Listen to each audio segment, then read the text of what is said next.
খেয়াল করে একটা জিনিস দেখবেন, প্রেমিক যুগলদের প্রায় দেখা যায় রেস্টুরেন্টে, পার্কে, সিনেপ্লেক্সে, নদীর পাড়ে, লেকের ধারে, কিন্তু এই সমস্ত জায়গায় আপনি স্বামী স্ত্রীকে খুব কম দেখতে পাবেন। কথাটা অপ্রিয় হলেও একদম সত্যি। প্রেমিকার ভালোবাসা পেতে নতুন মডেলের আইফোনটা দিতে পারলে প্রেমিকের নিজেকে অনেক ধন্য বলে মনে হয়, কিন্তু বউয়ের জন্য লাল কাচের চুড়িটা কিনতে গেলে বিরক্ত বোধ হয়। প্রেমিকার সাথে সারা রাত কথা বলাটা ভালোবাসার পরিচয় হলেও বউর সাথে এক রাত গল্প করাটা নেহাতি বোকামি।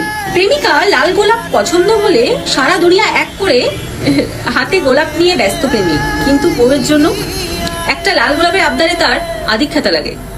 প্রেমিকার হাতে তার বিষাদের খিচুড়িটা তার কাছে অমৃত মনে হয়, অথচ বউয়ের রান্নায় একদিন লবণ কম হলে তার ভীষণ বড় অপরাধ হয়ে যায়। প্রেমিকার জন্মদিনে মাথায় শুধু তার সারপ্রাইজ দেওয়া চিন্তা ভাবনা ঘোরে, আর স্ত্রী বেলায় হিসেবটা শুধু পাওনার দুয়ারে গিয়ে ঠেকে যায়। কথাটা হয়তো গায়ে লাগলো, কিন্তু অপ্রিয় হলেও কথাগুলো একদম সত্যি।